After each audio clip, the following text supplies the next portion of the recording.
Hey friends, I'm suddenly getting invitations to appear on podcasts and YouTube channels, and unfortunately, they're all Christian shows. What have I done wrong with my life? Do they even realize what my position on religion is? Maybe not, so I thought I would fill in that gap by laying it all out here and explain why I am an atheist. I also want to clear up a common accusation from the more fanatical religious nuts that I hate God. I can't because he doesn't exist. And worse, they claim that I hate Christians, which is nonsense. I hate dishonest grifters, a category which includes the worst elements of Christianity. So let's just clarify all of that. Let's go way back to my religious background. I was brought up as a liberal Lutheran, attending a small church in Kent, Washington, that was attended by a lot of cultural Scandinavians. That's the old church as I remember it.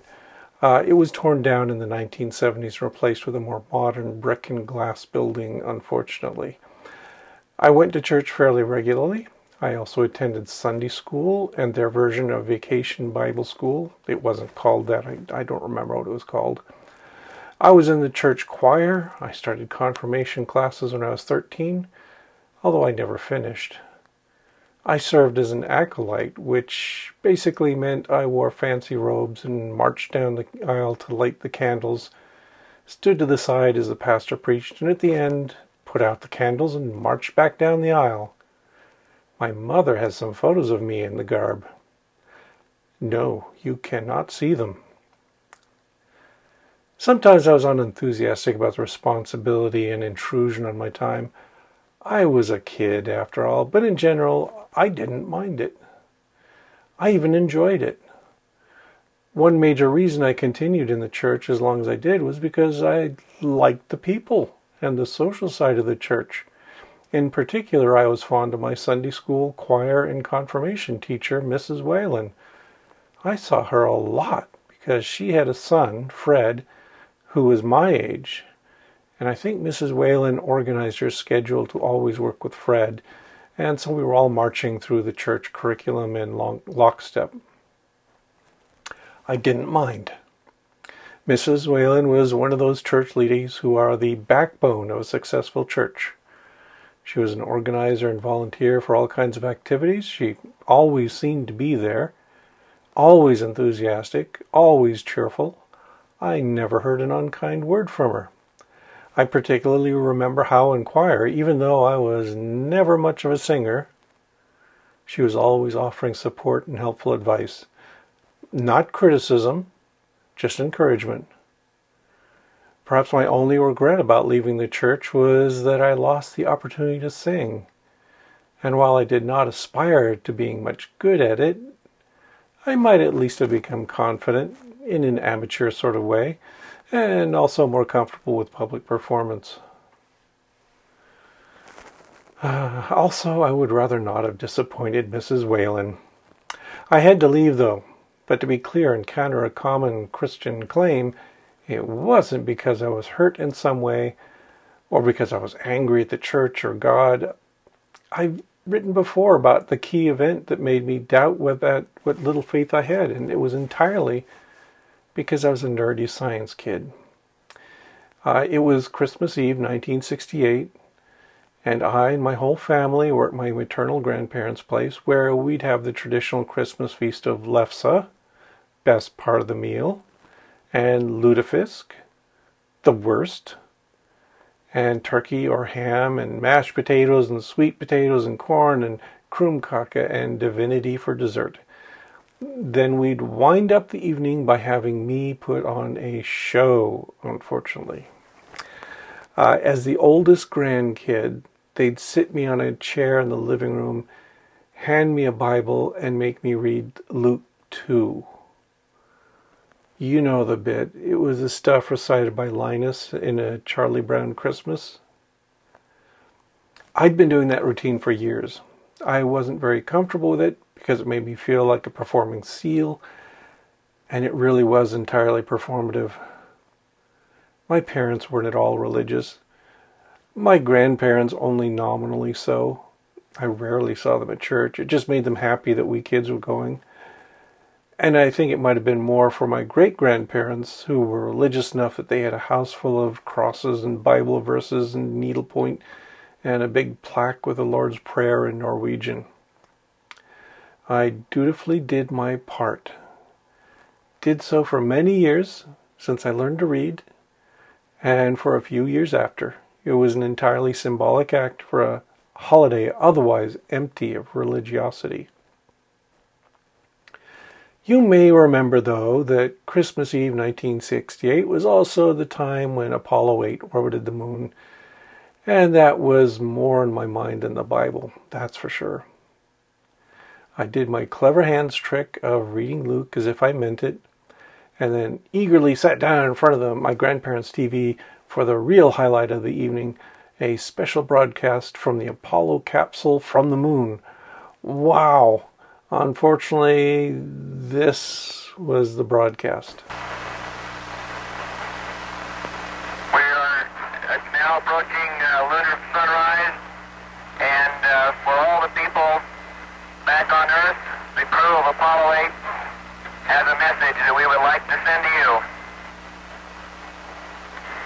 In the beginning, God created the heaven and the earth, and the earth was without form and void, and darkness was upon the face of the deep. And the Spirit of God moved upon the face of the waters. And God said, "Let there be light." And there was light.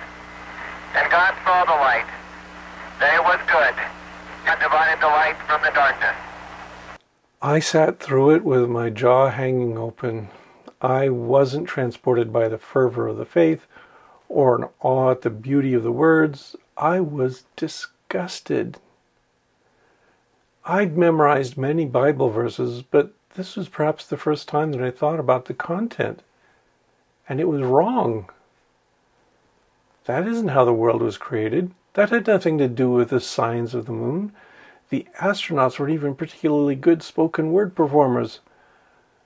Was this just like what I had done for my family, reciting words without meaning?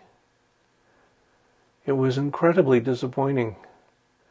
I knew in that moment that if I wanted to learn about the universe, and I definitely did, the Bible was just a pantomime show, something that obscured the truth rather than revealing it. I did not become an atheist at that moment. It just became apparent that God was not a particularly useful idea.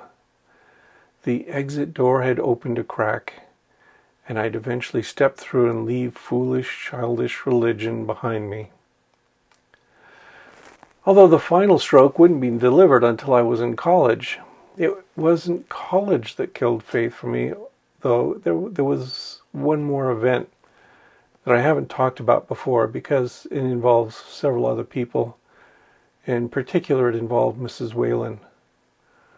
Remember Mrs. Whalen? That good person I found so warm and welcoming in church, who had a son my own age, Fred? She was a paragon. Even now, as a firm anti-theist, when I envision a good religious person, she's the example that always comes to mind. I wished her the best, even as I left the church, and I appreciated all that she had done and was doing for that Lutheran community. So, I graduated from Kent Meridian High School in 1975. Here's my yearbook photo. I know. What a nerd. That same year, though, the prettiest and smartest girl also graduated. That's Mary. By some miracle, she ended up being my wife several years later. And here's Fred. This is Fred's yearbook photo. Mary and I went off to college. Fred was, I believe, training to be a dental hygienist after he graduated. And then one day in 1977, Fred was driving on I-5 when a truck careened through the guardrail on an overpass and fell directly on Fred, killing him instantly.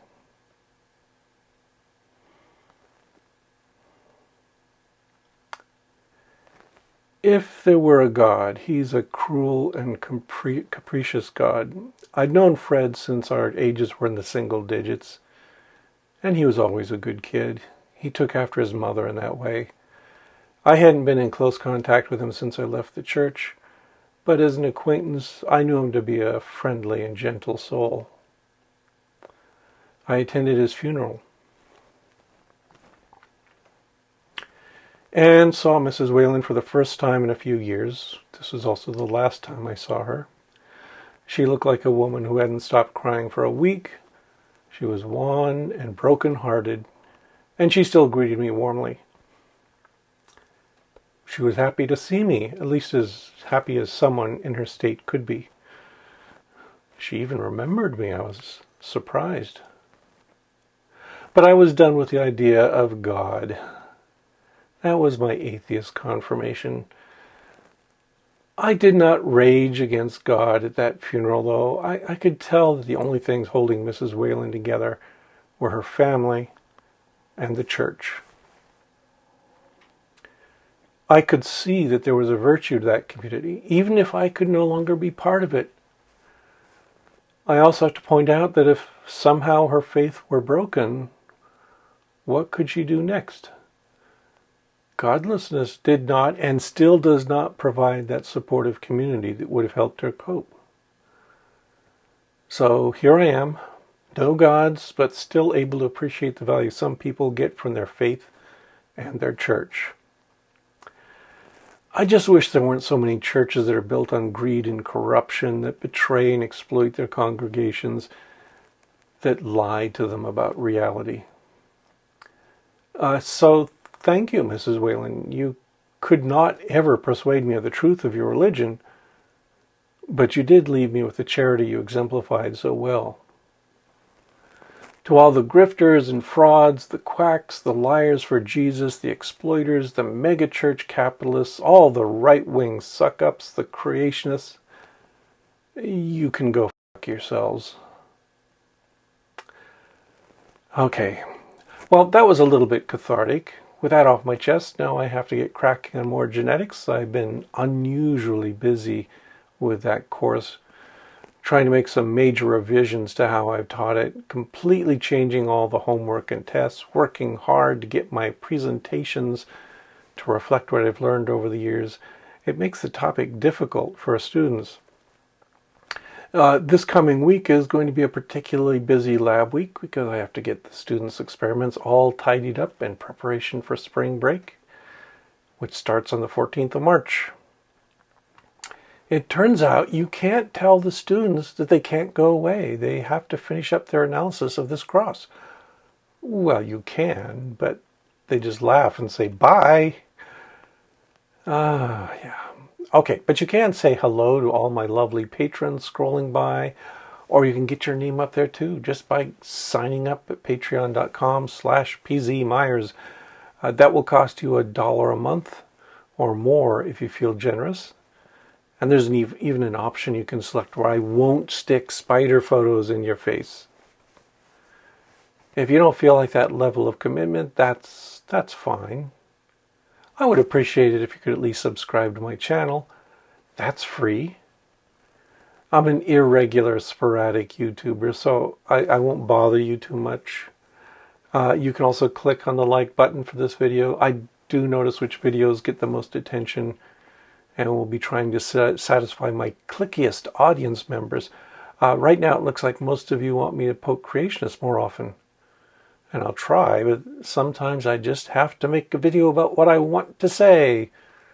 Like this one. On a schedule that I can squeeze into my time.